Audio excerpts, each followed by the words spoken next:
அருட்பெருஞ்சோதி அருட்பெருஞ்சோதி தனிப்பெரும் கருணை அருட்பெருஞ்சோதி. எல்லா உயிர்களும் இன்புற்று வாழ்க, வள்ளல் மலரடி வாழ்க வாழ்க, கொல்லா வருதம் குவளை எல்லாம் ஓங்குக, நல்லோர் நினைத்த நலம் பெறுக, நன்றி நினைத்த எல்லோரும் வாழ்க இசைந்து. உலக மக்களே, அறிவார்ந்த அன்பர்களே, ஆண்மநேய ஒருமைப்பாடுடைய அன்பர்களே, அருப்பஞ்சோதி ஆண்டவருடைய திருவிளையாடல்களை பார்த்து கொண்டிருக்கிறோம். அருப்பஞ்சோதி ஆண்டவர் இந்த பிரபஞ்சம் தோன்றிய காலத்திலிருந்தே ஏராளமான திருவிளையாடல்கள், எவ்வளவோ திருவிளையாடல்கள் செய்திருந்தாலும் கூட கலியுகத்தினுடைய கடைசி கட்டத்தில், அதாவது 1823ஆம் ஆண்டு தனது திருவிளையாடல்களை தொடங்குகிறார். 1823ஆம் ஆண்டு தொடங்கிய திருவிளையாடல் 30/1/1874 இரவு 12 மணி வரையிலும் இறைவனுடைய திருவிளையாடல் நடந்து கொண்டிருக்கிறது. அதற்கான காரணங்கள், இந்த பிரபஞ்சத்தில் தோன்றிய 4 யுகங்களிலுமே, கிரேத யுகம், திரேத யுகம், துவார யுகம், கலியுகம், இந்த 4 யுகங்களிலுமே சமயங்களும் மார்க்கங்களும் மதங்களும் தோன்றிவிட்டன. ஒவ்வொரு யுகத்திற்கும் ஆயுள் காலம் உண்டு. ஒரு யுகம் முடிந்தவுடனே அடுத்த யுகம் பிறக்கும். அப்போ முதல் யுகத்திலே, கிரேத யுகத்திலே தோன்றிய மார்க்கங்களும் சமயங்களும் அழிந்துவிடும். அதன் பிறகு திரேத யுகம் தோன்றிய உடனே திரேத யுகத்தில் புதிதாக மார்க்கங்களும் சமயங்களும் மதங்களும் தோன்றும். இந்த நிலையில் இப்படி ஒவ்வொரு காலகட்டத்திலும் சமயங்களும் மதங்களும் மார்க்கங்களும் தோன்றிவிட்டன. இந்த சமயங்களையும் மதங்களையும் மார்க்கங்களையும் உருவாக்கிய தலைவர்கள் அதற்கு ஏற்றபடி மக்களிடம் இந்த வழிமுறைகளை எல்லாம் சொல்லி, வழிபாட்டு வழிமுறைகள் எல்லாம் சொல்லி வழிபட செய்து விட்டார்கள். அதற்கு ஏற்றபடி அதன் பின் உருவாகியவர்கள் தங்களுக்கு, அதாவது தங்கள் விளக்கத்திற்கு ஏற்றபடி, தங்களுடைய அறிவின் விளக்கத்திற்கு ஏற்றபடி ஒவ்வொரு சமயத்தின் தலைவர்களையும், மார்க்கங்களுடைய தலைவர்களையும், மத தலைவர்களையும் உருவகப்படுத்தி அதற்கு ஏற்றபடி ஆலயங்களை அமைத்து, வழிபாட்டு முறைகளையும் அமைத்து மக்களை வழிபட செய்து விட்டார்கள். அந்த நெறிகளிலே இருந்து கொண்டு மக்களை பின்பற்ற சொன்னார்கள். மக்களும் அதை செய்து கொண்டிருக்கிறார்கள். இதெல்லாம் முடிவடைந்து விட்டது என்ற நிலை மக்களுக்கு தெரியாது. மக்களிடம் யாரும் சொல்லவில்லை என்பதனால் இதை உலக மக்களிடம் சொல்ல வேண்டும் என்பதற்காகவும் இப்போ சதுர்யுகத்தில் இருந்து கொண்டிருக்கிறோம். ஒளி யுகம் என்று கூறுவார் பிள்ளை பெருமானவர்கள். அப்போ இந்த யுகத்தில் வாழ்கின்ற மக்களுக்கு என்று ஒரு ஆன்மீக மார்க்கம் வேண்டும். அந்த ஆன்மீக மார்க்கம் சமரசமாக இருக்க வேண்டும். உலக மக்கள் அனைவரும் இந்த மார்க்கத்தை பின்பற்றி கொண்டு இறைவன் ஒருவனே என்ற நிலையில், இறைவன் ஜோதி வடிவில் இருக்கின்றான் என்ற நிலையில் இறைவனை வழிபட்டு கொண்டு சுத்த சன்மார்க்கத்தில் இருந்து கொண்டு உலகத்திலே இன்பமாக வாழ வேண்டும் என்பதற்காகவே தனது அருளால் பெற்றெடுத்த ஒரு ஆண்மகனை செல்வப்பிள்ளை என்று பெயரிட்டு வளர்த்து கொண்டிருக்கிறார் அருப்பஞ்சோதி ஆண்டவர். காலங்கள் நெருங்கி கொண்டிருக்கிறது. பிரம்மன், திருமால், ருத்திரன், மகேஸ்வரன் இவர்களுடைய ஆயுள் காலம் முடிவடைந்து, ஆயுள் காலம் என்பது அருள் காலம், அவர்களுடைய செயலாற்றக்கூடிய காலம் முடிவடைந்து பதவிகளை இழந்து அருப்பெருஞ்சோதி ஆண்டவருடைய திருவடியிலே இருக்கிறார்கள் என்பதை திருவற்பாவிலிருந்தே நாம் பார்த்து கொண்டிருக்கிறோம். அதன் பிறகு 5வது தலைவனாகிய சதாசிவனுடைய ஆயுள் காலம் முடிவடைந்த காலகட்டங்களில் 51 ஆண்டுகள் இருக்கும்போது, இந்த 51 ஆண்டுகளுக்கு பிறகு இந்த பிரபஞ்சத்தை இயக்க வேண்டும். 5 தொழில்களை செய்து கொண்டு, படைத்தல், காத்தல், அழித்தல், மறைத்தல், அருளல், இந்த 5 தொழில்களையும் செய்து கொண்டு இந்த பிரபஞ்சத்தை இயக்குவதற்காக ஒரு ஆள் வேண்டும், ஒரு நபர் வேண்டும் என்பதற்காக தனது மகனை செல்வப்பிள்ளை என்று பெயரிட்டு வளர்த்து கொண்டிருக்கிறார் அருப்பெருஞ்சோதி ஆண்டவர். அப்போ சமயங்களும் மதங்களும் மார்க்கங்களும் சூழ்ந்திருந்த காலகட்டங்களில் தனது மகனை ஒரு தாயின் வழியாக இந்த பூலகிற்கு வருவிக்க செய்தார் அருப்பெருஞ்சோதி ஆண்டவர். இந்த நிலைகளை தான் நாம் பார்த்து கொண்டிருக்கிறோம். அதை திருவற்பாவிலே நமக்கு தெளிவாக வெள்ளப்பம்மன் அவர்கள் அருளியிருக்கிறார்கள். காரணம், ஏன் இந்த பூலகத்திற்கு வருவிக்க விட்டேன் என்ற காரணங்களை திருவற்பாவிலே பாடல்களிலே நமக்கு அந்த உண்மைகளை எல்லாம் அருளியிருக்கிறார்கள் வெள்ளப்பம்மானவர்கள். ஆன்ற சன்மார்க்கம் அணிபெற என்னைத்தான் ஈன்று அமுதளித்த இனிய நற்றாயே என்று கூறுவார். அதற்காகவே என்னை அருளால் பெற்றெடுத்து இந்த பூலகத்திற்கு வருவிக்க செய்தவர் எனது தந்தை அருப்பெருஞ்சோதி ஆண்டவர் என்று கூறுவார். அதே போல இன்னொரு பாடலிலும் கூறுவார், அகத்தை கருத்து புறத்தை வெளுத்திருந்த உலக அனைவரையும் சகத்தை திருத்தி சன்மார்க்கத்தை அடைவித்திட அவரும் இகத்தே பரத்தையெல்லாம் பெற்று மகிழ்ந்திடுவதற்கென்றே என்னை உகத்தே இறைவன் வருவிக்க உற்றேன், அருளை பெற்றேன் என்று கூறுவார். இந்த கலியுகத்திலே மக்கள் எல்லாம் பல சமயங்களிலும் மதங்களிலும் மார்க்கங்களில் இருந்து கொண்டு துன்பங்களை அனுபவித்துக் கொண்டிருக்கிறார்கள். இவர்களுடைய அறியாமையை நீக்கி அவர்களையெல்லாம் திருத்தி சுத்த சன்மார்க்கத்தில் இருக்க வைத்து இந்த உலகத்திலே எல்லா அருள்களையும் செல்வங்களையும் பெற்று மகிழ்வோடு வாழ வேண்டும் என்பதற்காகவே என்னை கலியுகத்திலே இறைவன் வருவிக்க செய்தான், வருவிக்க உற்றேன், அருளை பெற்றேன் என்று கூறுவார். ஆக வல்லப்பெருமான்கள் வருவிக்க உற்றது எதற்காக, என்ன காரணத்திற்காக என்பதை தெளிவாக நமக்கு அள்ளியிருக்கிறார்கள். ஆனால் இப்போது அருட்பெருஞ்சோதி ஆண்டவர் தனது மகனை கலியுகத்துடைய இறுதி கட்டத்தில், அதாவது 5/10/1823 ஆண்டு சிதம்பரம் அருகிலே உள்ள மருதூர் என்ற கிராமத்திலே ராமையா பிள்ளை சின்னையம்மையா அவர்களுடைய இல்லற வாழ்க்கையில் மகனாக வருவிக்க உற்றார். வருவிக்க உற்றார் என்பது இறைவன் ஒரு காரியத்தை நடத்த வேண்டும். அந்த காரியத்தை நடத்த வேண்டும் என்றால் அதற்கான ஒரு ஆண்மகனையோ இல்லை ஒரு பெண் பிள்ளையோ அவருக்கு தேவைக்கேற்றபடி ஒரு தாயின் வழியாகவோ இல்லை நேரடியாகவோ வருவிக்க செய்யலாம். ஆனால் தனது மகனை ஏன் ஒரு தாயின் கருவறையில் இருக்க வைத்து 10 மாதங்கள் ஒரு தாயின் கருவறையிலே தனது மகனை இருக்க வைத்து ஏன் வருவிக்க செய்ய வேண்டும் என்ற விளக்கத்தை தான் இப்போ நாம் பார்த்து கொண்டிருக்கிறோம். இறைவனுடைய திருவிளையாடல்களால் நடந்து கொண்டிருக்கிறது. அதற்கான காரணம், சமயங்களும் மதங்களும் மார்க்கங்களும் சூழ்ந்து இருந்த காலகட்டங்களில் தனது மகனையும் இந்த பூலோகத்திற்கு வருவிக்க செய்து 51 ஆண்டுகள் உலக மக்களிடையே உலாவ விட்டு சமயங்களையும் மதங்களையும் மார்க்கங்களையும் கூறப்பட்ட நெறிமுறைகளை கடைபிடித்துக் கொண்டு சைவ சமயத்தின் அடையாளமாகிய திருநீரை பூசிக்கொண்டு உத்திராட்சமாலை போட்டுக்கொண்டு சரியை கிரியை யோகம் என்ற 12 நிலைகளிலேயும் இருக்க வைத்து சிவாய நம, நமச்சிவாய, ஓம் சிவாயா, சிவசிவாய் என்ற மந்திரங்களை சொல்லி வழிபட செய்து அதன் பிறகு தக்க நேரம் வரும்போது தனது மகனிடம் மகனே இதெல்லாம் தேவையில்லை என்று கூறி சுத்த சன்மார்க்கத்தை கொடுத்து, இனிமேல் நீ சுத்த சன்மார்க்கத்தை சேர்ந்தவன், சுத்த சன்மார்க்கத்தில் உலக மக்களை எல்லாம் ஒன்றாக இணைக்க வேண்டும் என்று சொல்லி இந்த பூலகிற்கு வருவிக்க செய்தார். அப்போ அந்த 51 ஆண்டு திருவிளையாடல்களை 1823 ஆண்டு தொடங்கிய திருவிளையாடல் 1874 ஆண்டு வரை நடக்கிறது. அப்போ அந்த 51 ஆண்டு திருவிளையாடல்களை 8 ஆண்டுகளாக பிரித்து தனது மகனுக்கு எப்படியெல்லாம் அருளை கொடுத்தார் என்ற நிலையை தான் திருவற்பாவிலிருந்தே பாடல்களின் மூலமாக ஒவ்வொரு பதிகத்திலிருந்தும் ஒவ்வொரு திருமுறையிலிருந்தும் ஒவ்வொரு பாடல்களிலிருந்தும் விளக்கமாக பார்த்து கொண்டிருக்கிறோம். இப்போ இதுவரையிலும் நாம் இறைவனுடைய திருவிளையாடலை 307 பதிவுகளில் பதிவு செய்திருக்கிறோம். அதாவது 307 எபிசோடு முடிஞ்சிருக்கு. இன்னைக்கு 308வது எபிசோடு. நல்லா கவனிக்கணும்.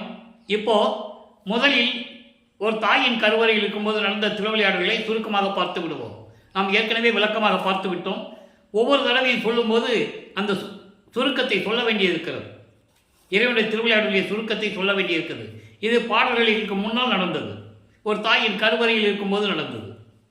அப்போ அந்த தாயின் கருவறையிலே நமது இறைவன், குழந்தை இறைவன் பிண்ட வடிவத்திலே, அதாவது பௌதிக வடிவம் என்று சொல்வார் வல்லப்பெருமான் அவர்கள், அந்த வடிவத்திலே இருக்கும்போது கருவறை இருட்டாகி இருக்கிறதை என்று தன் தந்தையிடம் கூறும்போது அருட்பெருஞ்சோதி ஆண்டவர் எப்படி தன் மகனுக்கு வழிகாட்டி அதனால் மகன் எப்படி மகிழ்ந்தான் என்ற நிலையையாம் தெளிவாக கூறியிருப்பார்.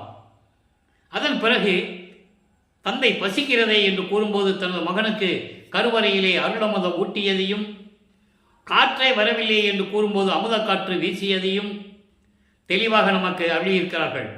அதே போல தாயின் கருவறையில் இருக்கும்போது இந்த தத்துவ சேட்டைகளும் பிண்ட துரிசுகளும் எப்படி தன்னை துன்புறுத்தின, அந்த துன்பத்திலிருந்து எப்படி நீ காப்பாற்றினாய் என்றெல்லாம் கூறுவார். அந்த நிலைகள் எல்லாம் பார்த்து விட்டோம்.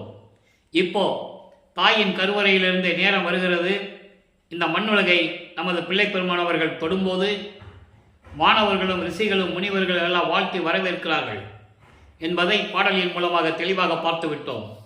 அதன் பிறகு 5 மாத குழந்தையாக இருக்கும்போது நமது குழந்தை இறைவனை சிதம்பரத்திற்கு அழைத்து செல்லுகிறார்கள். அதாவது குடும்பத்தோட ஒரு திருவிழாவுக்கு போயிட்டு இருக்காங்க. திருவிழா சிதம்பரத்தில் நடராஜன் கோயிலில் ஒரு திருவிழா, அதுக்காக எல்லாம் கூட்டு போகிறாங்க. நம்ம குழந்தை இறைவனையும் எடுத்துகிட்டு போகிறாங்க. இந்த குழந்தை இறைவனுடைய மகன், இறைவனால் வருவிக்க செய்தவன் என்ற நிலை அவங்களுக்கு தெரியாது, உலகியலில் தெரியாது. அவங்களுக்கு ஏற்கனவே 4 குழந்தைகள் உண்டு. அது உலகியலிலே பிறந்தவர்கள் 4 பேர், 2 ஆண் 2 பெண் இருக்காங்க. இவரோடு சேர்த்து 5 குழந்தைகள் என்று உலகியலிலே சொல்லுவார்கள். இருக்கட்டும், அந்த விளக்கத்துக்குள்ளே நம்ம போக வேண்டாம். அப்போ இந்த நிலைகள் இருக்கும்போது அங்கே சிதம்பரத்திலே தனது தந்தை அருட்பெருஞ்சோதி ஆண்டவர் எப்படி வெளியாக காட்டினார்? வெளியாக காட்டினார் என்பது உருவம் இல்லாது இந்த பட்டாடை அணிந்து, அணிகலன்களை அணிந்து, ஆடை ஆபரணங்கள் எல்லாம் அணிந்து, தலையில் கிரீட வச்சு, கையில் வேலாயுதம் வச்சு, சூலாயுதம் வச்சு, இப்படியெல்லாம் உருவம் இல்லாமல் வெளியாக காட்டியதை, அதுதான் சிதம்பர ரகசியம். இந்த ரகசியத்தை, சிவ ரகசியத்தை தன் மகனை தவிர அவர் வேறு யாருக்கும் காட்டியதில்லை என்பதை நான் இங்கே பதிவு செய்ய கடமைப்பட்டிருக்கிறேன். அப்போ அவர் சொல்வார் அந்த பாட்டில், தில்லை தலைத்தடையை திரைதூக்க தரிசித்த போது வேய்வகை மேல் காட்டாதே எண்டனக்கே வெளியாய் காட்டிய மெய் உறவாம் மெய்ப்பொருளே. அதாவது வேய்வகை மேல் காட்டானது என்பது எந்தவித உருவம் இல்லாமல் வெளியாக காட்டியது, ஆடை ஆபரணங்கள்லாம் அணியாமல் வெளியாக காட்டியது. அங்கே இன்னுமே இருக்காது, வெட்ட வெளிய மாதிரி இருக்கும். அந்த இறைவன் தான் அருட்பெருஞ்சோதி ஆண்டவர். அப்படிப்பட்ட உண்மையான இறைவன் எனது உண்மையான தந்தை என்று அந்த பாடலிலே குறிப்பிடுகிறார். ஆக இந்த நிலைகளெல்லாம் மாறிய பிறகு காலங்கள் உருண்டோடுகிறது. ராமையா பிள்ளை அவர்கள் காலமான உடனே சின்னம்மையா அவர்கள் இந்த 5 குழந்தைகளையும் அழைத்து கொண்டு பொன்னேரி பக்கத்தில் சின்னக்காவனம் என்ற ஒரு கிராமத்துக்கு செல்லுகிறார்கள். அதான் நம்ம பிறந்த ஊர். அங்கே போகிறாங்க. சில காரணங்களால் அங்கே இருக்க முடியவில்லை. சென்னையிலே வந்து குடியேறுகிறார்கள். அவர்கள் குடியேறிய பகுதி 7 கிணர் பகுதியிலே இருக்கின்ற வீரசாமி முதலியார் தெரு என்ற ஒரு இடத்திலே ஒரு வீட்டிலே குடியேறுகிறார்கள். இப்போ அந்த இடத்துக்கு பேர் வள்ளலார் நகர். அப்போ அந்த நிலையில் இருக்கும்போது நமது குழந்தை இறைவன் பிள்ளைப்பெருமான் அவர்கள் வளர்ந்து கொண்டிருக்கிறார். பள்ளியில் சேர்க்க வேண்டிய காலம் வந்து விட்டது. பள்ளியிலே சேர்க்கிறார்கள். பள்ளியிலே அவரால் படிக்க முடியவில்லை. மனம் ஒத்து வரவில்லை. காரணம், அங்கே இறைவனுடைய திருவிளையாடல் நடக்கிறது. தனது மகனை எந்த ஆசிரியரிடம் கல்வி கற்க விடக்கூடாது. தனது மகனை யாரையும் குருவாக ஏற்றுக்கொள்ளக்கூடாது. இந்த நிலையில் திருவிளையாடல் நடந்து கொண்டிருக்கும் போது அவர் எப்படி படிக்க முடியும்? பள்ளியிலிருந்து வெளியேறுகிறார். அப்போ வீட்டில் நடக்கிற பிரச்சனைகள்லாம் உங்களுக்கு தெரியும். உலகியலிலே, உலக வாழ்க்கையிலே ஒரு குழந்தைய பள்ளிக்கூடத்தில் சேர்த்து படிக்க முடியாது வந்துட்டால் எவ்வளவு பிரச்சனைகள், வீட்டில் எவ்வளவு தொந்தரவுகள் இருக்கின்றது உங்களுக்கு தெரியும். அந்த நிலையில் நமது பிள்ளைப்பெருமானவர்கள் இருக்கிறார் என்பதை நீங்கள் புரிந்து கொள்ள வேண்டும். பள்ளியில் ஏன் படிக்கவில்லை, எதற்காக படிக்கவில்லை, எப்படி இறைவனுடைய திருவிளையாடல் நடந்தது என்பதையும் ஒரு பாடலிலே குறிப்பிட்டிருக்கிறார். திருப்பள்ளி பள்ளி சென்ற பதிகத்திலே 6ஆம் திருமுறையிலே முனை பள்ளி பயிற்றாது, முனை பல்வி பயிற்றாது கல்வி பயிற்றி எந்தனக்கே கல்வி பயிற்றி முழுதும் உணர்வித்து உடலெல்லாம் பழுது தவிர்த்து, உடல் பழுதெல்லாம் தவிர்த்து என்னை பள்ளி எழுப்பிய அருட்பெருஞ்சோதி என் அப்பனே பள்ளி எழுந்தருள்வாயே. அதான் அதுக்கு விளக்கம். இறைவனுடைய திருவிளையாடலுக்கு அது விளக்கம். ஒரு காலத்தில் நான் இளப்பருவத்தில் குழந்தையாக இருக்கும்போது என்னை எந்த பள்ளியிலும் கல்வி பயிக்க விடாது, சாகா கல்வியை பயிற்று தந்து, நல்லா கவனிக்கணும், சாகா கல்வியை பயிற்று தந்து முழுதும் உணர்வித்து, பிரபஞ்சத்தினுடைய எல்லா உண்மைகளையும் எனக்கு உணர்வித்து, உடல் படுதெல்லாம் தவிர்த்து, உடல் படுது என்பது மரணப்பிணி, எல்லா குறைகளையும் தவிர்த்து என்னை பள்ளி எழுப்பிய அருட்பெருஞ்சோதி, என்னை அறியாமையிலிருந்து, அதோடு மட்டுமல்ல சமயங்களிலும் மதங்களிலும் மார்க்கங்களில் இருந்து என்னை எழுப்பிய அருட்பெருஞ்சோதி, தூக்கி எடுத்து அனைத்து அருட்பெருஞ்சோதி என்று ஒரு பாடலிலே கூறுவார். அப்படிப்பட்ட என் அப்பனே பள்ளி எழுந்தருள்வாயே, சீக்கிரம் வந்து எனக்கு அருள வேண்டும் என்று கூறுவார். இது 6ஆம் திருமுறையில் ஒரு விளக்கம். ஏன் பள்ளியில் படிக்கல என்ற விளக்கம். உலகில் 1000 விளக்கங்கள் சொல்லுவாங்க. செவிவில் வந்த செய்திகள்லாம் உண்டு. அதுக்குள்ளே நம்ம போக வேண்டாம். அது அப்படியே இருக்கட்டும், தவறில்லை. இப்போ இந்த நிலையில் இருக்கும்போது நமது குழந்தை இறைவனுக்கு ஒரு அமைதியான ஒரு இடம் தேவைப்படுகிறது. மனம் அலைவாய்கிறது. வீட்டில் பிரச்சனை, இருக்க முடியல, வரிமிக்க உற்ற ஏற்பட்டதனால் சொந்தங்களினால் பிரச்சனைகள் வருது. அப்போ அந்த வீட்டில் இருக்க முடியல. அப்போ ஒரு தனிமையான இடம் வேணும். அப்படி தேர்ந்தெடுத்த இடம் தான் கந்தக்கோட்டம் என்ற ஒரு இடம். பூக்கடைன்னு சொல்லுவாங்க இப்போ சென்னையில். அங்கே கந்தக்கோட்டம் என்ற ஒரு முருகன் கோயில் இருக்கிறது. அங்கே போய் நிம்மதியாக ஒரு இடத்துல உட்காந்துக்கிறார். அங்கே இருக்கும்போது என்னென்ன நடந்தது என்பதை திருவற்பாவிலே சிறு விண்ணப்பம், பிள்ளை பெரு விண்ணப்பம் போன்ற பதிகளில் இருக்கின்ற விளக்கங்களை எல்லாம் பார்த்து விட்டோம். அந்த நிலையெல்லாம் மாறிய பிறகு அங்கே இருக்கிறவங்க சொல்லுவாங்கள்ல, என்ன ராமலிங்கம் பள்ளிக்கூடத்துக்கு போகலையாம எப்படி செய்து பரவிவிடும். பள்ளிக்கூடத்துக்கு போகலையாம இல்லைப்பா, ஏன்பா படிக்க போக வேண்டியதானே, நாளைக்கு எதிர்காலத்தில் என்ன ஆகுறது இப்படிலாம் சொல்லும்போது, சரி வந்துட்ட முருகனை பற்றி பாடுன்னு சொல்லுவாங்க. முருகனை பற்றி பாடிக்கொண்டு இருக்கிறார். இவர் சமயத்தின் அதாவது சைவ குலத்தில் இருந்து வருவிக்க உற்றதனால் சைவ சமயத்தின் நெறிகளை பின்பற்றி கொண்டு சைவ சமயத்தின் அடையாளமாகிய திருநூரை பூசிக்கொண்டு உத்திராட்சமாலை போட்டுக்கொண்டு நமச்சிவாயா சிவாய நம சிவசிவாய் என்று சொல்லி இறைவனை வேண்டிக் கொண்டிருக்கிறார். இந்த நிலைகள் 8 ஆண்டுகளுக்குள் நடந்து கொண்டிருக்கிறது. 2வது 8இல் அதாவது 9வது ஆண்டு பிறக்கும்போது வருவிக்க உற்று 9வது ஆண்டு. அவருக்கு வயது இல்லை, பிறப்பு இறப்புலாம் அவருக்கு கிடையாது. அதனால தான் வயது என்று குறிப்பிடுவதில்லை. அப்போ அந்த 9வது ஆண்டிலே இறைவன் தன் மகன் முன் தோன்றி எழுந்தருளி, மகனே நீ என்னால் வருவிக்க உற்றவன் இந்த பூலோகத்திற்கு, என்ன காரணங்கள் காரியங்கள் எல்லாம் முன்பருவம் பின்பருவம் காட்டி உனக்கு அருள் செய்வேன், தற்போது ஞானத்தை பெற்றுக்கொள் என்று சொல்லி ஞானத்தை கொடுத்துவிட்டு மறைந்து விடுகிறார். அதன் பிறகு இவருக்கு மறைப்பு நிலை ஏற்படுகிறது. மறைப்பு, அது எப்படி மறைப்பு நீங்கியது, மறப்பு எப்படி நீங்கியது என்பதை பின்னாளிலே கூறியிருப்பார். அந்த பாட்டுடைய விளக்கங்களையெல்லாம் நாம் ஏற்கனவே பார்த்திருக்கிறோம். மறைப்பு என்பது இந்த பிரபஞ்சத்தில் இவர் இந்த பூலோகத்துக்கு வருவதற்கு முன்னால் என்ன நடந்தது அந்த நிலையில் அவருக்கு தெரியாது. அருப்பெருஞ்சோதி ஆண்டவர் யாருன்னு தெரியாது. சுத்த சன்மார்க்கம் என்னன்னு அவருக்கு தெரியாது. இதுதான் மறைப்பு நிலை. அப்போ சைவ நிலையை பின்பற்றி கொண்டு சிவபெருமானை வழிபட்டு கொண்டிருக்கிறார். 1ஆம் திருமுறை உருவாகிறது. 8 பதிகங்கள், அது அற்புதமான பதிகங்கள். அதை 6வது பதியிலிருந்து தான் நம் இறைவனுடைய திருவிளையாடலை பார்த்து கொண்டிருக்கிறோம். ஏற்கனவே மகாதேவ மாலை 100 பாடல்களுக்கு நம்ம யூடியூப்பில் விளக்கம் இருக்குது, நீங்கள் போய் பார்த்துக்கலாம். இருந்தாலும் இன்னும் சொல்ல வேண்டிய காலகட்டங்கள் வரும்போது மறுபடியும் சொல்ல வேண்டி இருக்கிறது. இந்த நிலையில் இருக்கும்போது இப்போ இறைவனிடம் முறையீடு செய்கிறார். அதுதான் திருவருள் முறையீடு என்ற பதிகம் உதயமாகிறது. 232 பாடல்கள். ஒவ்வொரு பாடலிலும் சிவபெருமானை பற்றி எப்படி முறையீடு செய்தார், ஏன் இந்த பூலோகத்திற்கு என்னை வருவிக்கவை செய்துவிட்டு ஒரு தாயின் கருவறையிலே துர்நாற்றம் பிடித்த இடத்திலே என்னை வருவிக்க செய்துவிட்டு ஏன் இந்த மாதிரியெல்லாம் என்னிடம் திருவிளையாடல் செய்கிறாய் என்றெல்லாம் விண்ணப்பம் செய்வார், முறையீடு செய்வார். அந்த விளக்கங்களை முழுவதுமாக பார்த்து விட்டோம்.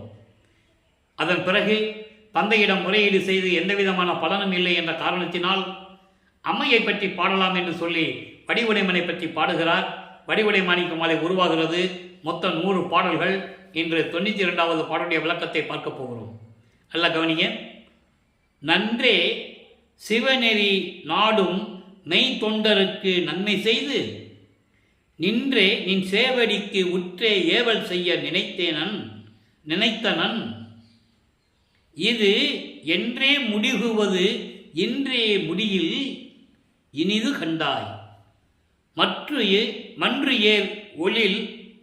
ஏர் எழில் ஒற்றி வாழ்வே வடிவுடை மாணிக்கமே. வடிவுடை மாணிக்கமே, எனது தாயே, என் அம்மையே, சிவநெறி ஒன்றுதான் நல்லது என்று விரும்பி இருக்கும் மெய்த்தொண்டர்களுக்கு உனது அடியார்களுக்கு நன்மை செய்து உனது திருவடிக்கு பணி செய்து கொண்டும் இருக்க நான் நினைத்தேன். அதாவது சிவநெறிதான் சிறந்தது என்று அதனை விரும்பி மேற்கொண்டு இருக்கின்ற அந்த அடியார்கள் இருக்கிறார்களே, அவர்களுக்கு நன்மை செய்தும் அவர்களுக்கு தொண்டு செய்தும் உன் திருவடிக்கு பணி செய்தும் இருக்க வேண்டும் என்று நான் விரும்புகின்றேன். இது என்றே முடிவது, இதுதான் நல்ல முடிவு என்று நான் நினைத்து இந்த முடிவில் நான் இருந்து கொண்டிருக்கிறேன். என் அம்மையே, நானும் உன் குழந்தைதானே, நானும் உன் செய்தானே என்றெல்லாம் கூறுவார். அந்த பாடல் விளக்கத்தை பார்த்துக்கணும். நானும் உன் மகன் தானே. நீயும் உன் கணவன் மட்டும் மகிழ்வோடு இருந்து கொண்டிருக்கிறீர்கள். 2 மகன்களை 2 பக்கமும் வைத்துக் கொண்டு. யாரு? முருகனையும் விநாயகரையும் சொல்றாரு. இதெல்லாம் அவர் சொல்லிதான் ஆகணும். ஏனால் சிவபெருமான் சைவ சமயத்தின் தலைவன்.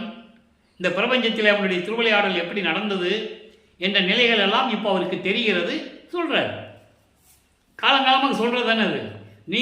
நீயும் உன் கணவன் மட்டும் 2 பிள்ளைகளை ஒரு பக்கத்தில் ஆளுக்கு ஒரு பக்கத்தில் வச்சுக்கிட்டு சந்தோஷமா இருக்கிறீங்களே, அப்ப நான் யாரு கேட்பார் ஒரு பாட்டில். அப்ப நான் யாரு? நானும் உன் கணவனால் வருவிக்க விட்டவன், உனக்கும் தெரியும், நீயும் எனக்கு தாய்தான்.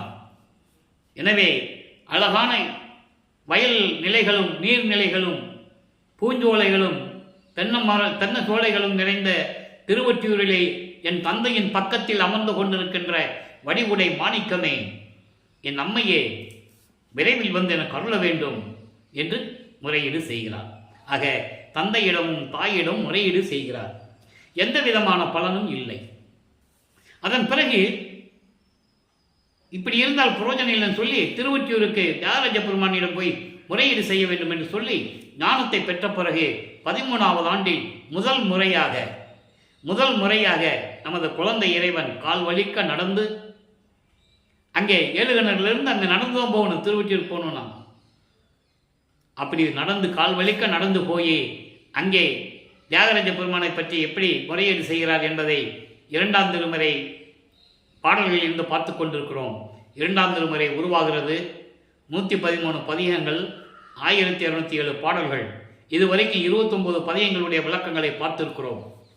29 பதிகங்களுடைய விளக்கங்களும் அதனுடைய ஒரு சுருக்கத்தை சொல்ல வேண்டிய கட்டாயம். அதாவது தியாகராஜ பெருமானை போய் முறையீடு செய்கிறாரு. இந்த மாதிரி பூலோகத்துக்கு வர வச்சுட்டு என்னை இந்த பாடுபடுத்துறிய எங்கள் அப்பனே விரைவில் வந்து எனக்கு அருளக்கூடாதா அப்படிலாம் முறையீடு செய்வார். எந்த விதமான பலனும் இல்லை. அப்போ அவர் மனம் ஏங்கி கொண்டிருக்கிறது. இது என்ன நடக்குமோ ஏது நடக்குமோ தெரியல, ஆனால் நடக்கும் மட்டும் அவருக்கு தெரியும். காரணம், இறைவன் அவர் முன்னால் தோன்றி என் மகன் வேற சொல்லிட்டு போயிட்டாரு. வெளியே யாருக்கிட்டையும் சொல்லக்கூடாதுன்னு சொல்லிட்டு போயிட்டாரு. வேஷம் மட்டும்தான் போடணும் வேற சொல்லிட்டு போயிட்டாரு. அப்போ உறுதியாக இருக்கிறாரு. ஆனால் எப்போ கிடைக்கணும்னு தெரியாது அவருக்கு. ஒருவேளை மனம் தானே, மனம் அலைபாயும் இல்லை. ஒருவேளை திருமுல்லை வயலுக்கு போகலாமோ, அங்கே போனால் இறைவனுடைய அருளை எதை தரலாமான்னு சொல்லி திருமுல்லை வயலுக்கு செல்லுகிறார். நடந்து தான் போகணும். அப்போ அவருக்கு பறக்கிற சக்தியோ மற்ற நிலைகளோ எதுவும் இல்லை. அது எப்போ கிடைச்சிருந்தா நம்ம பார்த்துட்டு இருக்கோம். அப்போ நடந்த திருமுல்லை வயலுக்கு போகிறாரு. இப்போது வல்லப்பமானவர்கள் நல்லா கவனிக்கணும். 16 வயசுக்குள்ளே இருக்கிறார்.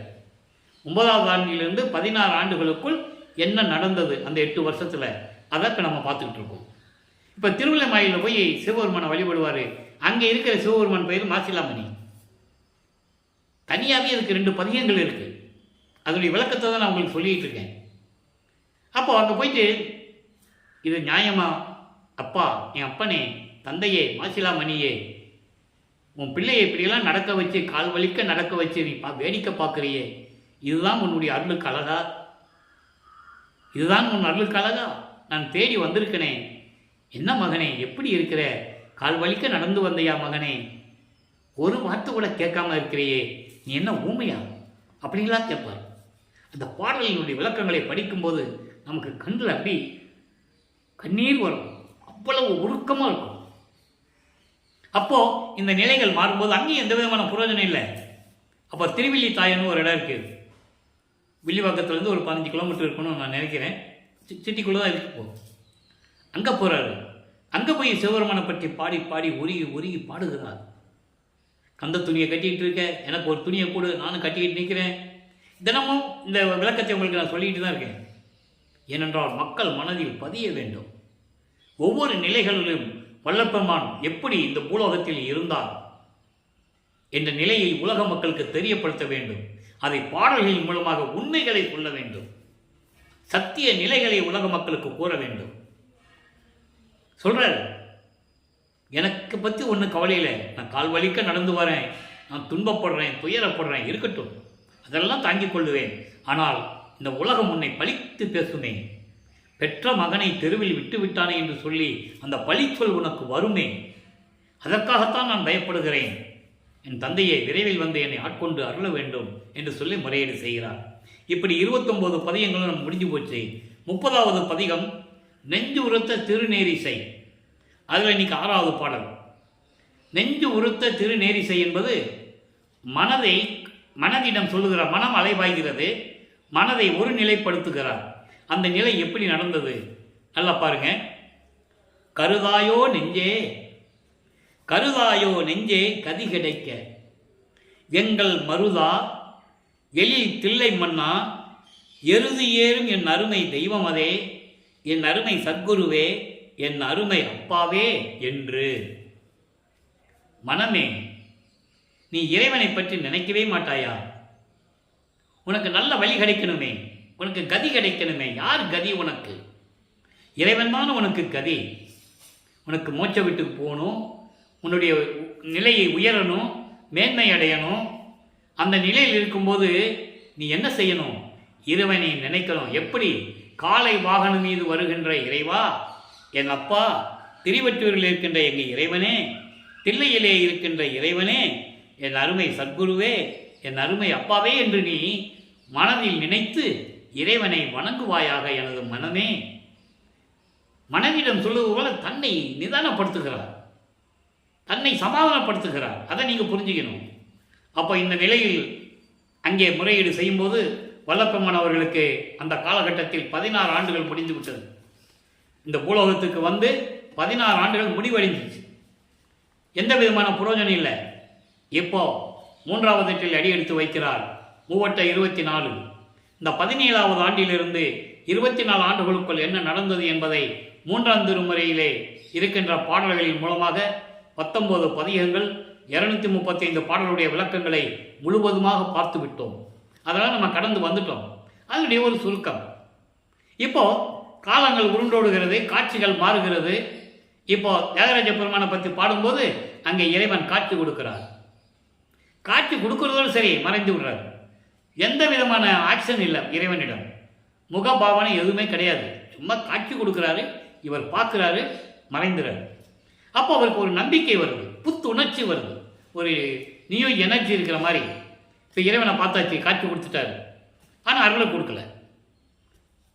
அப்போ பவனி வருவாங்க, தேரில் வச்சு பவனி வருவாங்க. இதுக்கெல்லாம் தனித்தனி பதியங்கள். நான் சுருக்கமாக உங்களுக்கு சொல்லிகிட்டு இருக்கேன். நம்ம ஏற்கனவே விளக்கமாக பார்த்துட்டோம், சுருக்கமாக சொல்லிகிட்டு இருக்கேன். பவனி வரும்போது எல்லாம் கும்பிடுவாங்க. அவங்களுக்கு தெரியாது இல்லையா, மானிட கண்களுக்கு தெரியாது. இவருக்கு மட்டும் காட்சி கொடுப்பாரு, மறைஞ்சிடுவார். அப்புறம் அந்த தேர் வந்து தேரில் தான் கொண்டு வருவாங்க. தேரோடு வீதிகள், திருவொற்றியூர்லாம் பெரிய பெரிய வீதிகள், தேரோடு வீதிகள். அதுக்கு பிறகு காலகட்டத்தின் எல்லாம் சுருங்கி போச்சு. அப்போ இன்னொரு தெருவுக்கு போனால் நல்லா இருக்குமேன்னு சொல்ல இன்னொரு தெருவுக்கு போவார். அங்கேயே இதே நிலைகள் நடக்கும். இப்படியே நடந்து கொண்டிருக்கிறது. இதை புண்ணிய தேற்றம் என்று கூறுவார் முதல் பதிகத்திலே 3ஆம் திருமுறையிலே. அப்போ இந்த நிலைகள்லாம் மாறும்போது அவருக்கு ஒரு தவிப்பு வரும் இல்லையா, இயற்கை தானே. என்னடா இது இப்படியே நடந்துகிட்டு இருக்கே, நம்ம போனால் தான் நேரே காட்சி கொடுத்து பேசுறது இல்லை. ஒருவேளை நாரையையும் கிளிகளையும் தூது அனுப்பினால் நமக்கு ஏதாவது பதில் கிடைக்குமா அப்படின்னு சொல்லி நாரையிடமும் கிளிகளிடமும் தூது அனுப்பி பார்ப்பார். முதல்ல நாரையை தான் அனுப்புவார், போனால் வராது. ஒரு நாரையை அனுப்பினால்தான் பதில் வரல, கிளிகளை ஒரு கூட்டமாக அனுப்புவார். அப்போ அவர் மனநிலை எப்படி இருந்திருக்கும் அதை கூறுவார். தன்னை தலைவியாகவும் இறைவனை தலைவனாகவும் வர்ணனை செய்து நாரையிடமும் கிளிகளிடம் சொல்லி தூது அனுப்புவார். இறைவா, தியாகராஜ பெருமானே, நான் உன் தலைவியிடமிருந்து வருகிறேன். எப்படி? நான் உன் தலைவியிடமிருந்து வருகிறேன். உன் தலைவி உன்னை நினைத்து கொண்டே இருக்கிறாள். அதாவது உலக மக்கள் சொல்றாரு, நான் இறைவனை நினைத்து கொண்டே இருந்தேன், நான் தூது அனுப்பினேன், பதில் வரவில்லை என்ற நிலையை அங்கே சொல்லுவார். தலைவி, எங்கள் தலைவி உன்னை நினைத்து கொண்டே இருக்கிறார்கள் தலைவா. என் தலைவி தூங்குவதில்லை, குளித்து கூந்தல் முடித்து பூ சூடுவதில்லை, உறங்குவதில்லை, பாயிலே படுப்பதில்லை, இங்கும் அங்கும் உலாவிக்கொண்டு உன்னையே நினைத்து கொண்டிருக்கிறாள் என்ற அந்த அருமையான பாடல்களை எல்லாம் விளக்கங்களை பார்த்து விட்டோம். நாரையும் கிளியும் நாட்டுறும் தூது, அதன் பிறகு இரங்கல் மாலை, திருவிழா, பவனி ஊர்வலம், வீதி உலா, நிறைய பார்த்துட்டோம் நம்ம. அப்போ இந்த நிலைகள் எல்லாம் நடந்து கொண்டிருக்கும் போது இறுதியாக 19வது பதிகத்திலே சிவபெருமான் இவரை பார்த்து எப்படி அதாவது தியாகராஜ பெருமான் திரும்பி பார்க்காமல் ஓடுகிறார். இவர் பார்த்து ஓடுறாரு தெருவில். இவர் பின்னாலே ஓடுறாரு. ஓட்டத்தை பிடிக்க முடியுமா? இறைவன் சிக்குவாரா? ஏன் சிக்க மாட்டார் என்ற விளக்கத்தையும் நம்ம பார்த்துட்டோம். இன்னும் காலங்கள் இருக்கிறது. இப்போ இந்த நிலை நடக்கும்போது வல்லப்பெருமானவர்களுக்கு 24 ஆண்டுகள், இந்த பூலோகத்துக்கு வந்து 24 வருஷம் ஆகி போச்சு. இன்னும் ஆண்டுகள் பாக்கி இருக்கு. இன்னும் 27 வருஷம் இருக்கு. 51 வருஷத்துல 24 வருஷம் தான் முடியுது. அப்போ இவங்ககிட்ட சிக்கக்கூடாதுல்ல. அதனால தெரு வழியா ஓடுறாரு. இவர் ஓடி பிடிக்க முடியல. அப்போ அங்கே இருக்கிறவங்க இவர்கிட்ட என்ன கேட்டாங்க, இவர் என்ன பதில் சொன்னார் என்ற பதிகத்தில் இருக்கிற பாடல்களுடைய விளக்கத்தை முழுவதுமாக பார்த்து விட்டோம். கேட்பாங்கல்ல. ஏன்னா அங்கேயே இருக்கிறவரு அங்கே ஏற்கனவே எல்லாருக்கும் அறிமுகமாயிட்டாரு. பேர் ராமலிங்கம் தெரிஞ்சு போச்சு. அவருக்கு உலகியலுக்காக அவங்க வச்ச பேர் ராமலிங்கம். அருப்பஞ்சாண்டவர் தன் செல்வ மகனுக்கு வச்ச பெயர் செல்வப்பிள்ளை. பிற்காலத்தில் அவர் திரு அருட்பிரகாச வள்ளலார் என்று அழைக்கப்பட்டார். அதான் வள்ளலார் என்ற ஒரு பெயர் நிலைத்து விட்டது. அப்போ இந்த நிலையில் இருக்கும்போது என்ன ராமலிங்கம், என்ன தெருவிலையாக ஓடிட்டு இருக்க, இத்தனை நாள் கம்முன்னு இருந்த, இப்போ நான் தெருவிலையாக ஓட ஆரம்பிச்சிட்டேன் அப்படின்னு கேட்குறாங்க. இது பாடலில் இருக்கின்ற விளக்கம், கதை அல்ல, கற்பனை அல்ல. பாடல்களில் சொல்லப்பட்ட விளக்கங்களை உங்களுக்கு சுருக்கமாக சொல்லிக் கொண்டிருக்கிறேன். ஏற்கனவே நம்ம விளக்கமாக பார்த்துட்டோம். ஒவ்வொரு பாடலையும் பார்த்துருக்கோம். நீங்கள் இதுக்கு முன்னால் இருக்கிற பதிவுகளை பார்த்தீங்கன்னா உங்களுக்கு தெரியும். இவர் அவங்க சொல்லுவாங்க, கலிகாலத்தில் இதெல்லாம் நடக்கிற காரியமா ராமலிங்கம், உனக்கு பைத்தியம் முத்திடுச்சு. இறைவன் மேலே இவ்வளவு பாசம் வச்சுக்கிட்டு அன்பு வச்சுக்கிட்டு உனக்கு பைத்தியம் முத்திடுச்சு, பைத்தியம் பிடிச்சிச்சு உனக்கு. இப்படியெல்லாம் சொல்கிறிய, எப்படி நாங்கள் நம்புறது? அவனுக்கு நாங்கள் படிச்சிருக்கோம், கேள்விப்பட்டிருக்கோம், திங்கிறதுக்கு சோறு இல்லாமல் பிச்சை எடுத்துகிட்டு இருந்திருக்கான், படுக்கிறதுக்கு இடம் இல்லாமல் சுடுகாட்டில் படுத்து இருந்திருக்கான், உடம்பெல்லாம் மண்டை ஓடுகளை வச்சுக்கிட்டு இருந்திருக்கான். எப்படி நீ போய் கட்டி பிடிச்சிருவியா? பாம்பு கொத்துமே, பாம்பு இருக்க கழுத்தில், மண்டை ஓடுகள் நம்ம நெஞ்சில் இடிக்குமே, என்னத்த சுகத்தை பார்க்க போகிற அப்படின்லாம் சொல்லுவாங்க. அருமையான பாடல்கள். இவருக்கு அதுக்கு பதில் சொல்லுவார், நீங்கள் அப்படியெல்லாம் சொல்லாதீங்க, நான் இறைவன் மீது எவ்வளவு காதல் கொண்டுள்ளேன் என்பது எனக்கு தான் தெரியும். அந்த காதலை கனவில் கூட என்னால் மறக்க முடியாதே. இதுக்குன்னு பதிகங்கள் பாடல்கள் உண்டு. எல்லா விளக்கங்களையும் பார்த்து விட்டோம். எந்த நிலையும் அவருக்கு கிடைக்கவில்லை. அதன் பிறகு 4வது ஏட்டில் அடியெடுத்து வைக்கிறார். 4×32 25வது ஆண்டிலிருந்து 32 ஆண்டுகளுக்குள் என்ன நடந்தது என்பதை 4ஆம் திருமுறையிலே 8 பதிகங்களிலிருந்தும் 197 பாடலுடைய விளக்கங்களை தெளிவாக பார்த்து விட்டோம். அன்பு மாலை, அருட்பிரகாச மாலை, பிரசாத மாலை, ஆனந்த மாலை, பத்தி மாலை, அபராத மன்னிப்பு மாலை, சௌந்தரிய மாலை, அதிசய மாலை, இப்படி 8 பதிகங்களுடைய விளக்கங்களை எல்லாம் பார்த்து விட்டோம். அதனுடைய ஒரு சுருக்கம். இப்போ அவருக்கு கல்யாணம் பண்ணணும்னு சொல்கிறாங்க. இவர் முடியாதுன்னு சொல்கிறார். வேண்டாம், அதெல்லாம் வேண்டாம், ஏன்னா சொல்லி தான் ஆகணும். இப்போது இந்த நிலையில் அவருக்கு அருட்பெருஞ்சோதி ஆண்டவர் தான் இறைவன், அருட்பெருஞ்சோதி ஆண்டவர் தான் வருவிக்க விட்டவன் என்ற நிலை தெரியும். சுத்த சன்மார்க்கம் இருக்கிறது தெரியும். இப்போது எல்லா நிலைகளையும் விட வேண்டும். அதற்கு முன்னால் ஒரு திருவிளையாடலை செய்யணும். நனக்கோடி அம்மையாருக்கு தாலி கட்டணும். இவர் தாலி கட்ட வேண்டும் என்பதற்காகத்தான் அந்த அம்மையார் இவர் வருவிக்க உற்ற அந்த சொந்தத்தில், அந்த உலகியலுடைய சொந்த வாழ்க்கையில் அந்த அம்மையார் வந்து ஒரு பெண்ணாக பிறக்கிறார்கள். அப்போ இவருக்கு அக்கா மகள் ஆகிறாரு. உலகியலுக்காக நல்லா நினச்சிக்கணும். அவருக்குன்னு சொந்த பந்தம் எதுவும் இல்லை, பேரம் பேத்தி கிடையாது, ஒன்றும் கிடையாது. அதனால் இறைவனுடைய திருவிளையாடனால் வருவிக்க விட்டதனால் ஏற்பட்ட சொந்தம், அவ்வளவுதான். அப்போ அந்த சொந்தத்தில் இவர் பிறக்கும்போது அந்த பெண்ணுக்கு இவர் தாய்மாமனாகிறாரு உலகியலின் முறைப்படி. அதனால கல்யாணம் பண்ணணுன்றாங்க. இவருக்கு அந்த பெண்ணை ஏன் தாலி கட்டணும், எதுக்காக நம்ம கல்யாணம் பண்ண போகிறோம், இவருக்கு மட்டும்தான் தெரியும். இவருக்கும் அருட்பெருஞ்சோதிக்கு மட்டும்தான் தெரியுங்கிறத நம்ம ஏற்கனவே பாடலில் விளக்கத்தை பார்த்துட்டோம். எல்லாருக்குமே பாடலில் விளக்கம் உண்டு, யாரும் மறுக்க முடியாது. அவ்வளவு விளக்கங்கள் உண்டு. இது சத்தியம், உண்மைக்கு புறமானதல்ல. ஆக அந்த நிலையில் இருக்கும்போது இவர் கல்யாணம் வேண்டான்ட்டாரா, நம்ம சொன்னால் கேட்க மாட்டேன்றா. ஏன் வேண்டான்னு சொன்னார்னா அவருக்கு தான் தெரியும். அப்பா சொல்லணும், அருட்பெருஞ்சாண்டவர் சொல்லணும். அப்போ இவர் சாமியார்கிட்ட கூப்பிட்டு போவாங்க. அந்த சாமியார் திருவொற்றியூரில் தான் இருப்பார். ஏன்னா அடிக்கடி இவங்க திருவொற்றியூரில் சந்திக்கிறது அந்த சாமியார் தான் இவர் அவங்க சந்திக்கிறது. அவர் அருட்பெருஞ்சாண்டவர் என்றது வேறு யாருக்கும் தெரியாது, இவருக்கு மட்டும்தான் தெரியும்.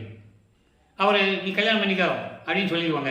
இது உலகிலே செவி வந்த செய்திகள் உண்டு, அதை உண்மையின் கூட நம்ம எடுத்துக்கலாம். அப்படி தான். ஏன்னா ஒரு வரியில் சொல்லுவார், என் தந்தையின் அனுமதிக்காக நான் காத்து கொண்டிருந்தேன் என்று சொல்லுவார். என் தந்தை சொல்ல வேண்டுமே, அப்போ அந்த நிலையில் இருக்கும்போது அது உண்மை என்று நாம் எடுத்துக்கொள்ளலாம். அப்போ இந்த நிலையில் இருக்கும்போது கல்யாண ஏற்பாடுகள் நடக்கிறது. அந்த கல்யாண விழாவிலே எல்லாம் வந்து உட்கார்ந்துருக்காங்க. சொந்தம் பந்தம் எல்லாம் வருவாங்கல்ல. அப்போ அங்கே வானவர்களும் தேவர்களும் பிரம்மன், திருமால், ருத்திரன், மகேஸ்வரன், சதாசிவம் போன்ற மத தலைவர்களும் பத தலைவர்களும் சமய தலைவர்களும் ரிஷிகளும் முனிவர்களும் எல்லாம் உட்கார்ந்துருக்காங்க. பாட்டில் சொல்றாரு, அப்போ அப்பா அம்மா வரலையே, அவங்க பார்க்கலையே, அவங்க முன்னிலையில் நம்ம திருமணம் நடக்கலையேன்னு அவர் மனம் ஏங்குது. அவர் இங்கே ஏன் வரலன்னு பின்னால் காரணம் சொல்கிறார். அது விளக்கத்தில் நம்ம தெளிவாக பார்த்துட்டோம். இப்போ இந்த நிலையில் இருக்கும்போது அப்பா அம்மா வரலைன்னு ஏங்குறது. நேரம் கடந்துருச்சு, தாலி கட்டியாச்சு. அந்த அம்மாவுக்கு மோட்ச விட்டா காட்டியாச்சு, விமோசனத்தை கொடுத்தாச்சு, சஞ்சீதம், பிராரத்தம், அகாமியம் போன்ற கர்ம வினைகளெல்லாம் நீக்கியாச்சு.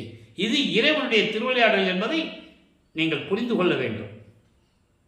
அப்போ அந்த நிலைகள்லாம் மாறிய பிறகு இப்போ உலகியலை விடணும். உலகியலை விட்டாச்சு. இறைவனுடைய 8 குணங்களில் இப்போ 5வது நிலையில் இருந்து கொண்டிருக்கிறார். நான் ஏற்கனவே 8 குணங்களை சொல்லியிருக்கேன். தன்மையத்தனாதல், தூய உடம்பினாதல், முற்றிலும் உணர்தல், இயற்கை உணர்வினாதல், இயற்கையாகவே பாசங்களை நீக்குதல். இப்போ 5வது நிலை இருக்கிறார். மேற்கொண்ட 4 நிலையை வாங்கியாச்சு. இன்னைக்கு பின்னால் ஒரு 3 நிலை இருக்கு. பேரர்கள் உடைமை, முடிவில் ஆற்றல் உடைமை, வரம்பில் இன்ப உடைமை. இந்த 3 நிகழ்வுகளும் சித்தி வளாகத்தில் நடக்கிறது. அதை நம்ம அந்த விளக்கத்தை பின்னால் பார்க்க போகிறோம். இப்போ பாசங்களை நீக்கியாச்சு, பற்றுகளை நீக்கியாச்சு, சரியை கிரிய யோகம் என்ற 12 நிலைகளை விட்டாச்சு, சைவ சமயத்தின் அடையாளமாக திருநூரை பூசுவதை நிறுத்தியாச்சு. தெளிவாக இருக்கு பாடல்ல. இன்னும் அதை மக்களிடம் சொல்லாமல் அப்படியே பூசி மூழ்கி கொண்டு இருக்கிறார்கள். அதெல்லாம் ஒன்றும் கிடையாது, அதெல்லாம் பூசிக்கலாம். அவன் பூசினவர் தானே. எப்படி இந்த சமயங்களையும் மதங்களையும் மார்க்கங்களையும் விட முடியாம அவங்களுடைய அதாவது காம்ப்ரமைஸ்க்காக காம்ப்ரமைஸ் பண்ணிக்குவாங்க. அவங்களே காம்ப்ரமைஸ் பண்ணிக்கிறது, சமாதானப்படுத்திக்கிறது. அப்படி அல்ல.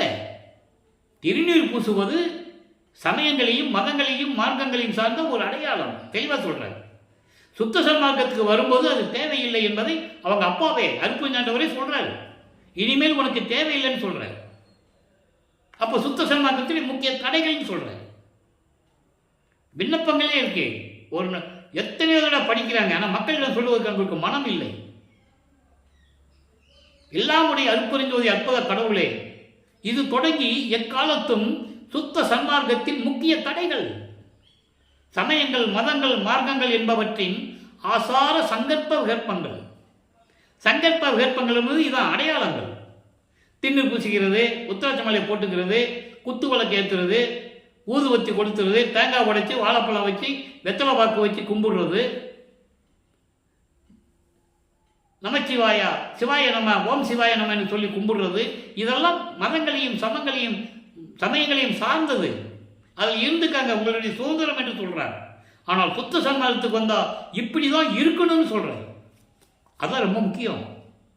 ஏன்னா அந்த மார்க்கத்தை உலக மக்களை சொல்ல வேண்டும் என்றால் அது ஒரு தனி மார்க்கம், எதையுடைய சேராது அது. அதனால தான் சொன்னாரே, சாதியும் மதமும் சமயமும் பொய்யென ஆதியில் உணர்த்தி அருட்பெருஞ்சோதி. ஆதியிலே சொன்னாரு, ஆனா யாரும் நடைமுறைப்படுத்தலை. அதுக்காகத்தான் நான் வருவிக்க விட்டேன்னு சொல்றாரு. சாதியும் மதமும் சமயமும் காணா ஆதி அநாதியம் அருட்பெருஞ்சோதி. ஏன் ஞானசரியிலே சொல்லுவாரே, பொறித்த மதம் சமயம் எல்லாம் பொய்யே சொல்லிட்டாரு. இதை மக்களிடம் சொல்லி தெளிவுபடுத்த வேண்டும். சுத்த சன்மார்க்கம்னு சொல்லிக்கிட்டு சபையை வச்சுக்கிட்டு வள்ளலார் படத்தை வச்சுக்கிட்டு முன்னால் 3 இலையை போட்டு படையில போட்டு வழிபட்டு கொண்டு, இதெல்லாம் என்ன அர்த்தத்திலும் தெரியல எனக்கு. இது ஏன் இவ்வளவு ஆதங்கம் என்றால், உண்மை நிலை தெரியும் போது இது தவறாக நடந்து கொண்டிருக்கிறது. வள்ளற்பெருமான் படத்தை வச்சுட்டு முன்னால் படையில் போட்டால் என்ன அர்த்தம்? அது நினைச்சு பாருங்க. இந்த நிலை மாற வேண்டும் தான் அவர் சொல்றாரு. திருப்பி அதையும் உள்ள கொண்டு வந்து எல்லாம் சுத்திக்கிட்டு இருந்தா எப்படி?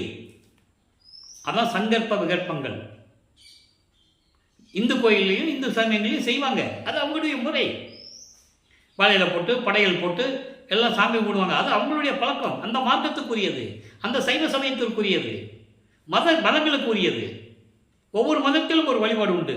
ஆனால் சுத்த சன்மார்க்கத்துக்கு ஒரே வழிபாடு, ஜோதி வழிபாடு, எந்த சங்கற்ப விகற்பங்களும் இல்லாத வழிபாடு. அதை புரிஞ்சுக்கணும். 202 ஆண்டுகளாகிவிட்டது வல்லப்பெருமான்கள் வருவிக்கு விட்டு. அவர் சொல்லி எவ்வளவோ நாட்கள், எவ்வளவு ஆண்டுகள் கடந்து விட்டது. இன்னும் மக்களிட்ட அதை சொல்றதுக்கு யாரும் தயாராக இல்லை.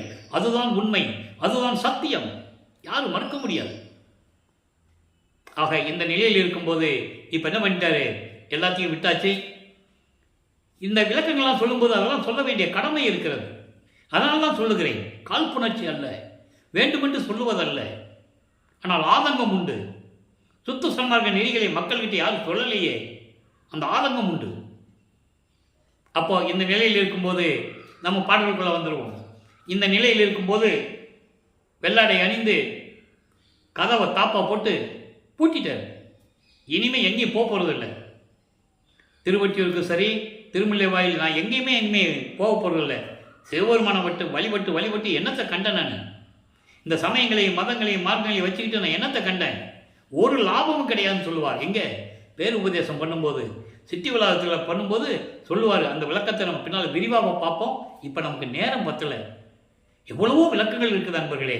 சொல்கிறதுக்கு எனக்கு மனசு இருக்குது, சொல்லணும் துடிக்குது, ஆனால் முடியலை, நேரம் பத்தலையே. அப்போ இந்த நிலையில் இருக்கும்போது தாப்ப போட்டாரா? இப்போ 32 ஆண்டாவது இருக்கிறார்.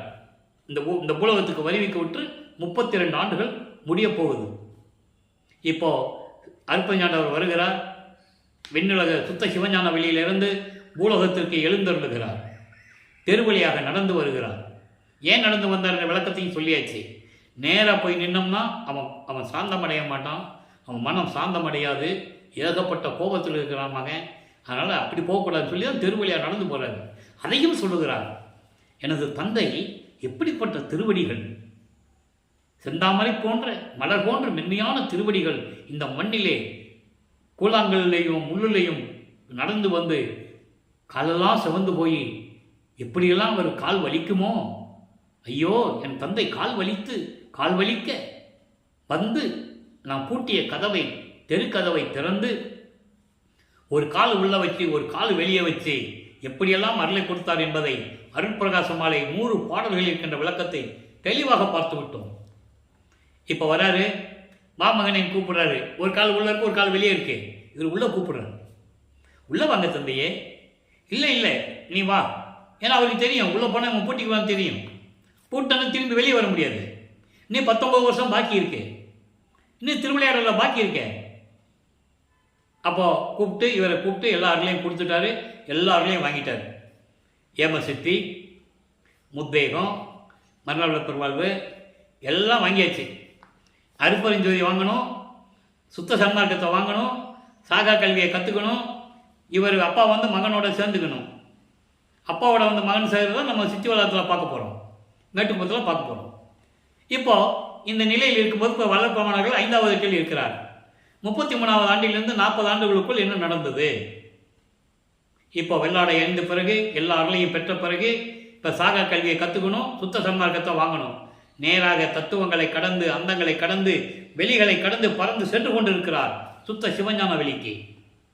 இங்கே இருக்கிறவங்க என்ன சொல்லுவாங்க, உலகியல்ல ராமலிங்கத்தை காணோம், கல்யாணம் பண்ணி பொண்டாட்டியை விட்டுட்டு போயிட்டாரு, எங்கே போனாருன்னு தெரியல, வர்றதுக்கு எத்தனை மாதங்கள் ஆகுதோ வருஷக்கணக்கில் ஆகுதோ தெரியல, இப்படி தான் செய்திகளை சொல்லிட்டு இருந்தாங்க. ஆனால் அவர் என்ன சொல்கிறாரு, நான் சுத்த சன்மார்க்கம் வாங்கிறதுக்காக நான் பறந்து போயிட்டு இருக்கேன்றார்.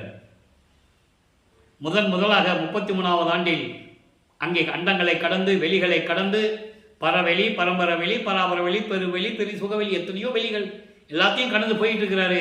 சுத்த சிவஞான வெளியில் இருக்கின்ற சத்தியஞான சபையை போய் அடைகிறார். எப்படி முதலாக 13வது ஆண்டிலே திருவொற்றியூருக்கு போனாரோ அப்போ சிவபெருமானை வழிபட்டு கொண்டிருந்தவர்.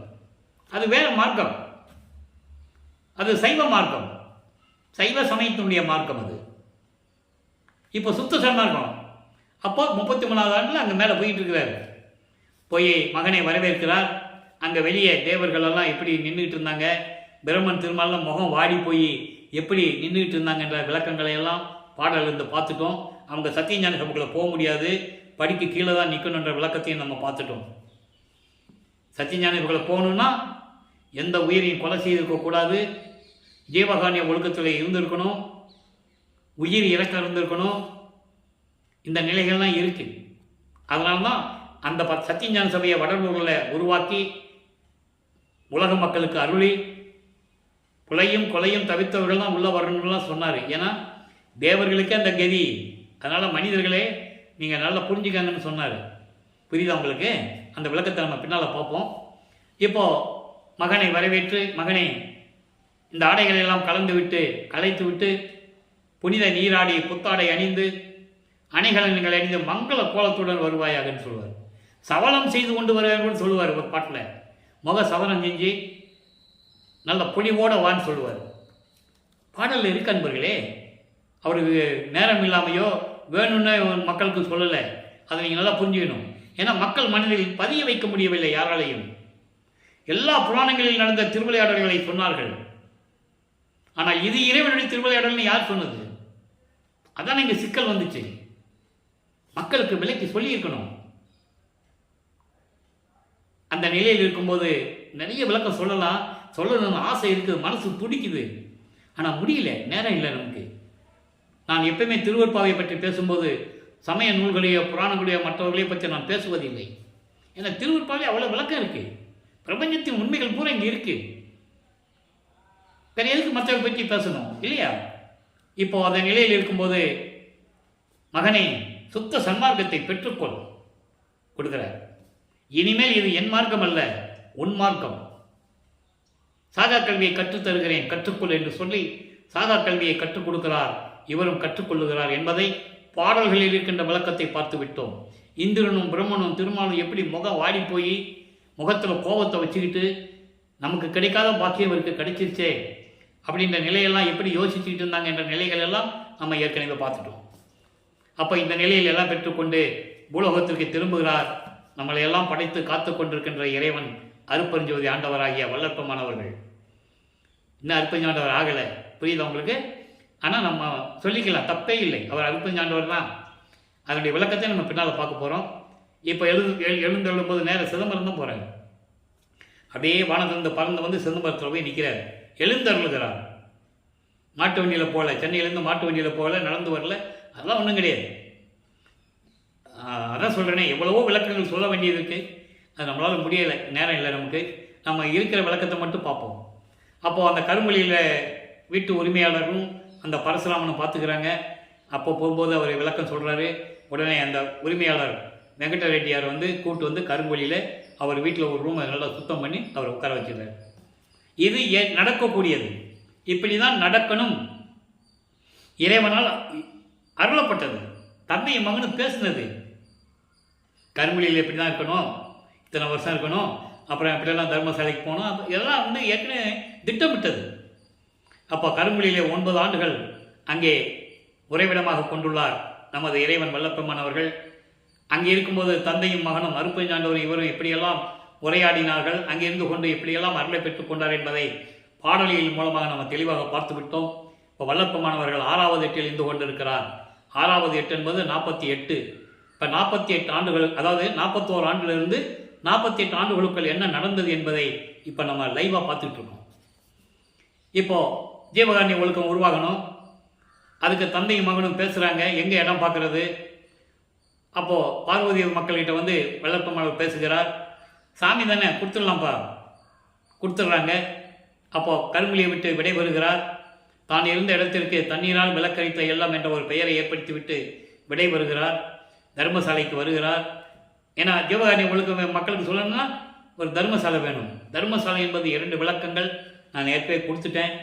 என்ன, இப்போ தர்மசாலையிலே அன்றே ஒரே நாளிலே 23/5/1867 தர்மசாலை அமைத்து அன்றே அணை அடுப்பை மூட்டி அன்றே உணவு சமைத்து பசியோடு வருகின்றவர்களுக்கு பசியை போக்கிக் கொண்டிருக்கிறார் நமது இறைவன் அருட்பெருஞ்சோதி ஆண்டவராகிய வல்லற்பெருமானவர்கள்.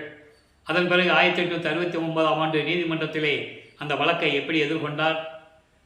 திருவருட்பாவை மறுப்பாய் என்று அறிவிக்க முடியாது என்ற தீர்ப்பை பெற்றுக்கொண்டு தர்மசாலையிலே வந்து அமர்ந்து கொண்டு புத்தஞான சிதம்பரமாலை உருவாக்கினார்கள். அந்த விளக்கங்களை எல்லாம் பார்த்தோம். சமாதி வற்புறுத்தல், அருட்பெருஞ்சோதி நடராஜபதி மாலை. நடராஜபதி மாலை என்பது முக்கியமான ஒரு பகுதி. ஏன்னா மக்கள்கிட்ட அதான் சொல்லிட்டு இருக்காங்க. இன்னும் நடராஜனும் அருட்பெருஞ்சாண்டவரும் ஒன்றும் தான் சொல்லிட்டு இருக்காங்க. அது அப்படி இல்லை, இது வேறு என்று சொல்லுகிறார். நீங்கள் நடைமுறையிலே பார்க்கலாம். நீங்கள் சிதம்பரத்தில் போய் அருட்பெருஞ்சோதி மகாமந்திரம் சொல்ல முடியாது, ஏற்றுக்க மாட்டான். அவங்க தீட்சிதர்கள் வடலூருக்கு வரமாட்டாங்க. அவங்க வாழ்க்கையில் ஒரு லட்சியமே வச்சுருக்காங்க. உயிர் போகிற வரைக்கும் வடலூருக்கு நாங்கள் வரமாட்டோம். எப்படி பாருங்க, உண்மை இது. நீங்கள் போய் கேட்டு பாருங்களேன். சிதம்பரத்துக்கு போகிறீங்கல்ல, தீட்சிதர்கிட்ட கேளுங்க, எங்கள் அருட்பெருஞ்சோதி ஏன் இங்கே சொல்ல விட மாட்டேன்றீங்க? நடராஜனும் அருட்பெருஞ்சோதி ஒன்றும் சொல்கிறீங்க, பிறகு சொல்ல விட மாட்டேன்றீங்க. நீங்கள் உங்களை நாங்கள் தான் ஏதோ வந்துடுறோம், நீங்கள் வடலூருக்கு வர்றதே இல்லையே, என்ன காரணம்னு கேட்டு பாருங்களேன். பதில் எப்படி இருக்கும் தெரியுமா? கடுமையாக இருக்கும், மிக கடுமையாக இருக்கும். நீங்கள் கேட்டு பாருங்கள், பொய் இல்லை, உண்மைதான். ஏன்னா நான் அனுபவப்பட்டவன். அந்த நிலையில் இருக்கும்போது அந்த நடராஜபதி மாலையில் அருட்பெருஞ்சோதி தான் சொல்லுவார். நடராஜன் வேறு, நடராஜபதி வேறன்னு சொல்லிடுவார். அப்போ சர்க்குரு மாலையில் எப்படி உருவாச்சுலாம் பார்த்துட்டோம். இப்போது ஞான மருந்து என்ற பதிகத்தில் இருந்தே பார்க்குறோம். 117வது பதிகம் 25வது பாடல். நான் ஏற்கனவே கூறிய போல ரொம்ப எளிமையான பாடல், வரி விளக்கம் சொல்ல முடியாது, அவ்வளோ விளக்கங்கள் இருக்குது. இங்கே பாருங்கள், தன்னை அழித்த மருந்து. தன்னை அழித்த மருந்துன்னா எளிமையாக நூல் விளக்கம் சொல்லணும்னா அந்த வரிக்கு என்னை அழித்த மருந்து இறைவன். மருந்துன்னா இறைவன், என்னை இந்த பூலோகத்துக்கு வைத்த இறைவன் சொல்லுது இல்லையா? ஆனால் சன்மார்க்கம், சுத்த சன்மார்க்க விளக்கம், தன்னை அழித்த மருந்து. தன்னை என்பது அருட்பெருஞ்சோதி ஆண்டவர். அருட்பெருஞ்சோதி ஆண்டவர் என்னை அவரோடு இணைத்துக் கொண்டார். தன்னை அழித்த மருந்து. இறைவனும் நானும் ஒன்று. நான் தானானான்னு சொல்லுவார். இவன் அவனாகிவிட்டான் என்று சொல்லுவார் ஒரு இடத்திலே. ராமலிங்கமாகிய இவன் அருட்பெருஞ்சோதி ஆண்டவராகிவிட்டான் என்று சொல்லுவார். தன்னை அழித்த மருந்து. எல்லார்களையும் கொடுத்து கடவுள் நிலையில் என்னை இருக்க வைத்த இறைவன் அருட்பெருஞ்சோதி ஆண்டவர். எவ்வளவு விளக்கம் இருக்கு பாருங்க. அடுத்து, என்றும் சாகாத நல்ல வரம் தந்த மருந்து. அது ஏற்கனவே எல்லாருக்கும் தெரியும். சாகா வரத்தை பெற்றுக்கொண்டது எல்லாருக்குமே தெரியும். அதான் சொல்றாரு.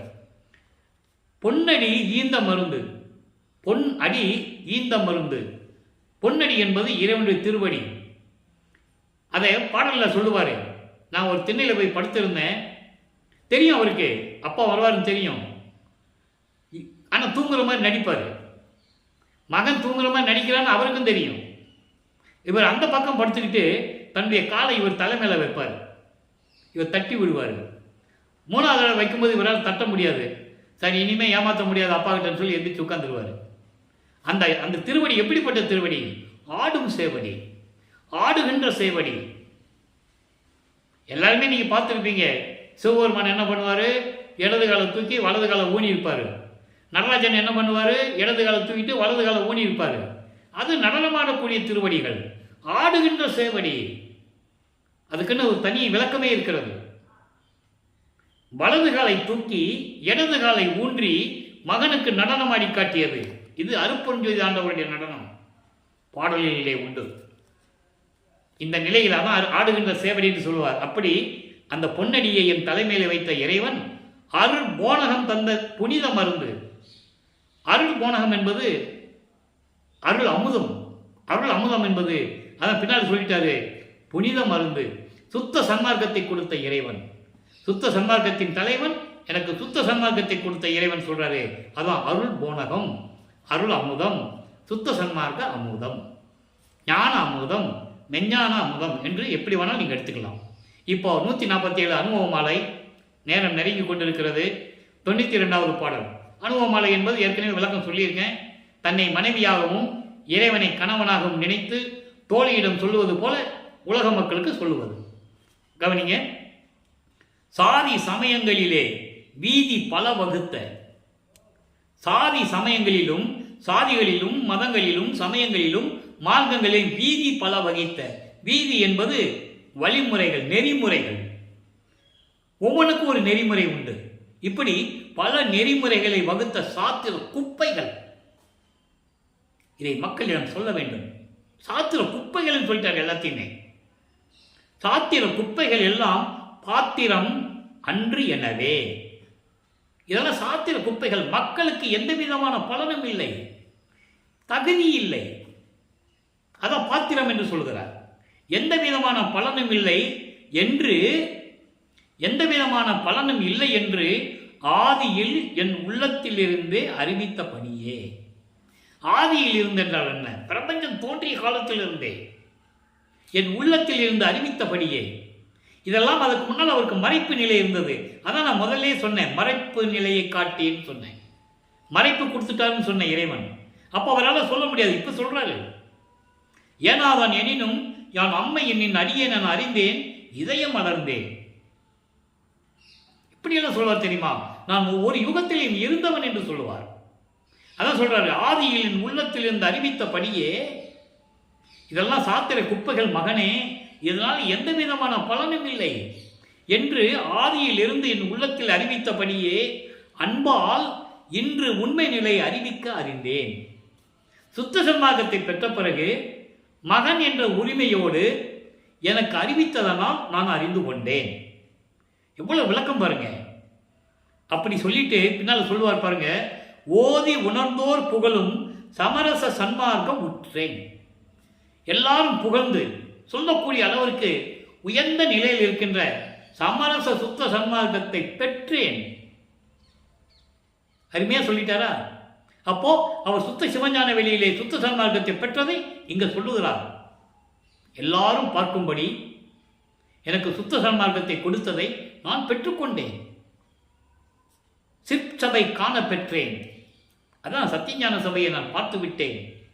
மெய்ப்பொருளாம் சோதி நடத்தரசை இயற்கை உண்மை விளக்க கடவுளாகிய அருட்பெருஞ்சோதி ஆண்டவராகிய திருவிளையாடல் செய்து கொண்டு அருள் நடனம் செய்து கொண்டிருக்கின்ற ஆடுகின்ற சேவடியை உடைய எனது அருட்பெருஞ்சோதி ஆண்டவரை, என்றன் உயிருக்கு உயிராம் பதியை, எனக்கு உயிருக்கு உயிரான கடவுளை, சுத்த சிவ நிறைவை, பரிபூர்ணமான இறைவன், சுத்த சன்மார்க்கத்தின் தலைவன், சுத்த சிவமார்க்கத்தில் இருக்கின்ற பரிபூர்ணமாக இருக்கும் அதன் நிறைவை என்று சொல்கிறார். பரிபூர்ணமாக விளங்கிக் கொண்டிருக்கின்ற எனது இறைவனை, அருட்பெருஞ்சோதி ஆண்டவரை உள்ளே பெற்று மகிழ்ந்தினேனே, என் உள்ளத்திலே வைத்துக்கொண்டு மகிழ்ந்து கொண்டிருக்கிறேன் அப்படின்னு சொல்றாரு. இது தோழிகிட்ட சொல்ற மாதிரி சொல்றாரா? இப்போ நம்ம கன்வெர்ட் பண்ணணும். உலக மக்களை இதை எப்படி சொல்றது? கன்வெர்ட் பண்ணி ஆகணும்.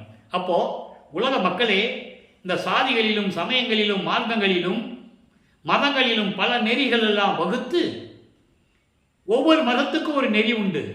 இப்படி பல வகையான நெறிகளை வகுத்ததெல்லாம் இந்த சாத்திர குப்பைகள் இருக்கிறதே, இந்த சாத்திர குப்பைகள் எல்லாம் பாத்திரம் இல்லை. பாத்திரம் இல்லைன்னா மக்களுக்கு எந்த விதமான பலனும் இல்லை. எனவே இதை ஆதியிலிருந்தே, உலக மக்களே, ஆதியிலிருந்தே என் தந்தை என் உள்ளத்திலிருந்து அறிவித்தபடி, இப்போ எனக்கு சுத்த சன்மார்க்கத்தை கொடுத்த பிறகு எனக்கு மறைப்பு நிலையை நீக்கி எல்லா உண்மைகளிலும் அறிவிக்க நான் அறிந்து கொண்டேன். உலக மக்களிடம் சொல்றேன், நான் அறிந்து கொண்டேன்.